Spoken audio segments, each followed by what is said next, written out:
reality. I want to talk a little bit about this Facebook story. The New York Times put out an incredibly extensively reported piece a couple of days ago, which I think just sort of confirms probably what most people who understand Facebook at all to begin with, which is that like Amazon needs to be nationalized, Facebook probably just needs to be abolished. Just totally destroyed. Mark Zuckerberg actually in a way is totally delusional and disconnected, but seems almost, because he's so disconnected, less blameless in a way. And Sheryl Sandberg is totally full of shit. And you know what? That's another early Majority Report call. There's another person that I never showed any respect for, and we're vindicated again. But anyways, besides my pettiness, what did you take away from that story? I mean, both in terms of like the way Facebook played some very traditional DC politics, contra to their brand of hiring Republican oppo firms, trying to even play both sides of anti-Semitism, and also really, I have to say on the flip side too, look, there's so many things that are up in the air about the Russia stuff, but what's interesting to me is that regardless of the role that those ads or those Russian sites or just fake news generally played, obviously Facebook was covering it up and had an incentive to cover it up. And that has a much bigger implication than this or that Russia story. That's a major media publishing platform which is totally willing to lie and cover up its culpability in a whole host of things. Definitely. Blexit was a huge story because of Kanye West and Candace Owens, but I think one of the stories that isn't really being focused on enough is the number of people who are turning their backs on Facebook and no longer using the platform because of all these controversies, because of all these scandals, the Cambridge Analytica scandal, and then, now we're hearing about this oppo research firm that essentially, spread crazy conspiracy theories that we hear from the right wing, in regard to George Soros. And what I took away from the story more than anything was that at the end of the day, Facebook is a corporation. Yep. And for all the crap that Silicon Valley gets from the right wing in regard to them allegedly being too liberal, when push comes to shove, these organizations, these companies are not really liberal. They might have socially liberal positions, and I think that that's actually the easiest thing to do, to have socially liberal positions. But when it comes to taxes, when it comes to regulation, when it comes to the things that really, really matter, they are always in line with what the right wing wants, and they always concede to right wing desires. I mean, they'll get a little bit of bullying from right wingers, even like clownish right wingers, like, what was it, Silver and Silk or whatever? Diamond and Silk. They helped get some info to Diamond and Silk, and I don't know why you're calling them clownish, Anna. They're super important advisors to the Trump administration.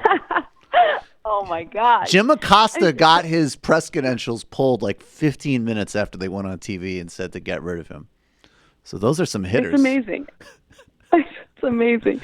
So, I mean, like they'll do a freaking national tour, speaking tour about how, the world is so unfair and we're being censored, and Facebook will, get on its knees and beg for forgiveness. But, when it comes to other things, when it comes to hitting back at liberals, they're pretty aggressive, and, especially hitting back against their competitors like Google, they're very aggressive. But another thing that I took away from this story actually doesn't have to do with social media at all. It has to do with this whole industry of oppo researchers and the damage that they do to our political system. Mm-hmm. Because there are a lot of great people out there who have flirted with running for Congress, running for office. And just knowing that these firms exist and they just seek to destroy you and do character assassination, I mean, it persuades you to avoid running. And something that's never been announced ever publicly, so I guess this is an exclusive for your show. Wait, hold on. Is my board up, Matt? You ready? All right, Majority Report exclusive. Anna, go ahead. So I was considering primarying Dianne Feinstein. And it was a really difficult decision. Right. But I decided against it. And one of the reasons why I did decide against it is because the oppo research wheels were already turning. Yeah. Like she had already, I don't know who she employed, but they had dug up some crazy nonsensical video where we were talking about Olivia Munn's book. This is like, I don't even know how old, years and years ago.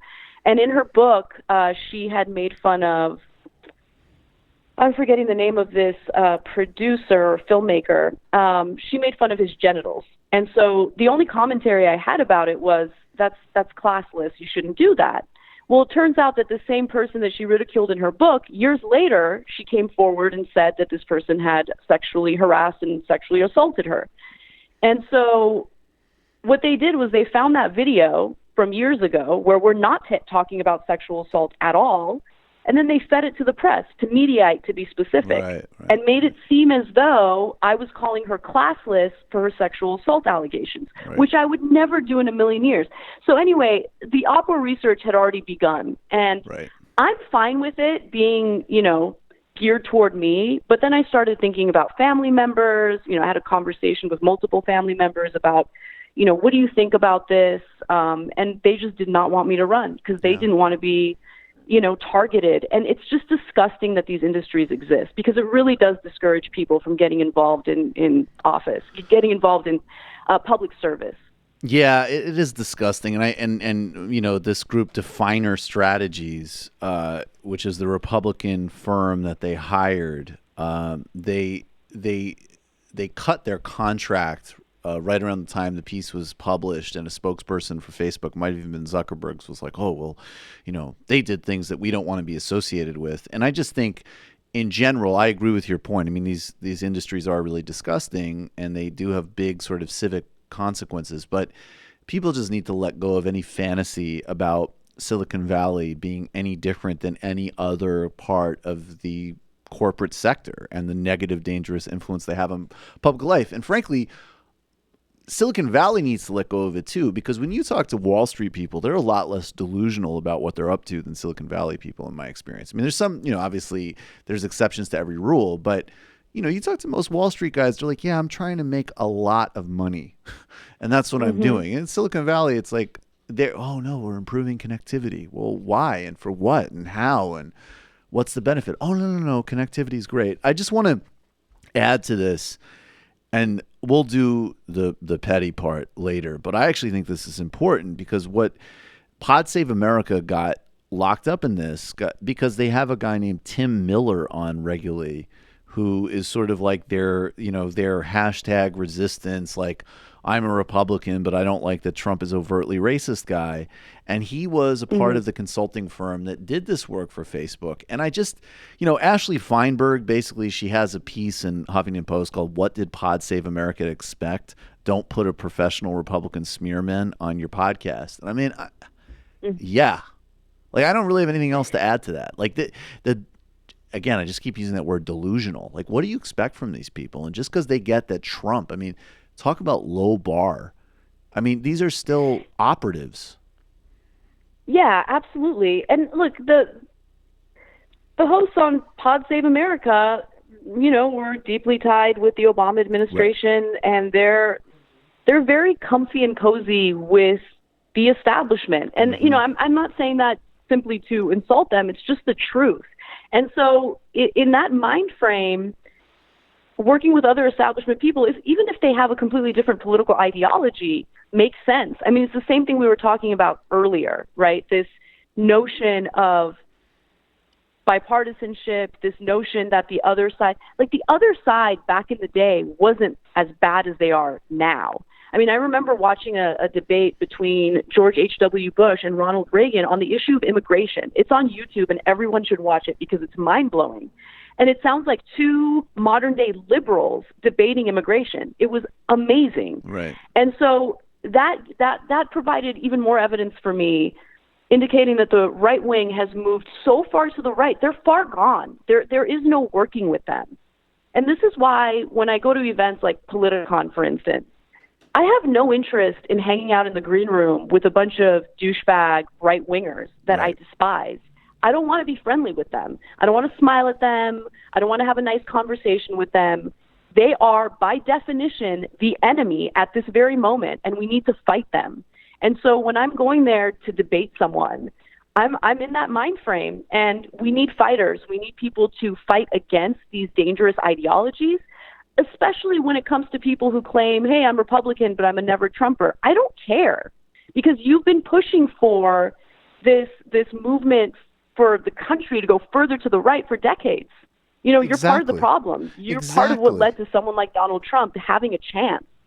And so, you know, Bill Kristol was one of the people on my Medicare for All panel. He's a never Trumper, doesn't like Donald Trump at all, but is also a pretty deplorable person. And so I wasn't going to give him a pass during this debate because he's right on Trump. He's still horrible in a million other ways. I'm also like, can we get back to like, I mean, not liking Trump is like, I can't even think of, I mean, honestly, I just can't even think of the right analogy, but I'm just saying like, this is like the type of thing where it's like, I don't know, like this is like, I think basically everybody doesn't like Jeffrey Dahmer. Like, this is not something like, I get that he has a cult and he has a following, but this is not like a major accomplishment we're talking about here. You're not supposed to like Trump. You're not supposed to. Like, there's nothing. And in fact, like, I mean, this is exactly what you're talking about with that pathetic debate with Steve Bannon and David Frum that took place a couple weeks ago, because on top of it all, Bannon beat him because Bannon is a better speaker and more in touch with people in very bad ways too, by the way. But like, and they don't have much of a policy difference. Just Frum is like, let's have restrictive, punitive, abusive immigration policies, but you know, don't be a dick about it with your language. And everybody sees that. Yeah.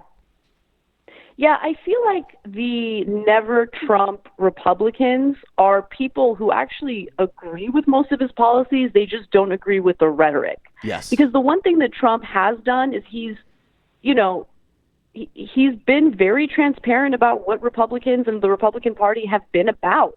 You know, their hatred for people of color, their hatred for the LGBT community. I mean, their desire to essentially provide more tax cuts for the wealthy while simultaneously pushing for cuts in funding that we, as the middle class and working class, have paid into, Social Security and Medicare. I mean, he's just so brazen about it. And I think that the Republican Party, specifically those who are never Trumpers, are just worried about the long-term damage that honesty is going to do to their party. Yeah, Anna, I think you're exactly right. And I appreciate your time as always. I hope we'll do something like this again soon. And I'm going to, I don't know, at some point when it's cold here, I'll get out to LA and do a panel with you guys.